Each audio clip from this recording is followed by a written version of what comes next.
Seré breve y trataré también de ser muy claro. ¡Está Quillo! ¡Quillo!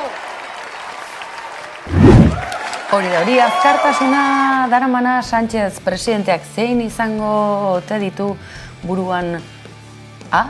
San Ferminak? Gora San Fermin! Kanpaina egun horretan hasiko delako edota akaso 18 de julio edo Frankoren altxamendua bezalako eskuinaren oldarraldiren bat gerturatzea, akaso?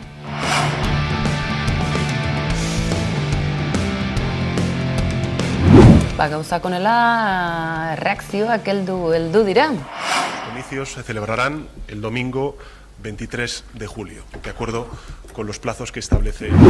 Ez dago bakarra izan, kazetari batzuk. Bekadunak alperrak direla esan bai, baina lako erreakzioak izan dituzte, baina etorri dena hauxe izan da, eta politikoki eragin zuzena izango duna hemen Euskal Herrian. Pongo desde ya los votos de mi partido al servicio del constitucionalismo para retirar a Bildu cualquier posibilidad de gobierno. Ikusten duzue estatuko hauteskundeak udal eta foru eta gure parlamentuetako hauteskundeak erabat fusionatuta daudela. Akaso beste hauteskunde hitzordu bat jartzea izan daiteke aterabidea?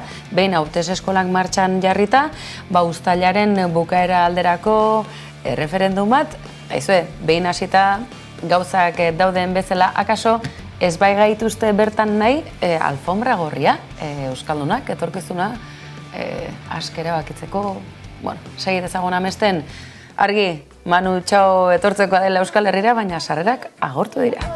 Sea lo que sea, próxima estación, esperanza. Próxima estación.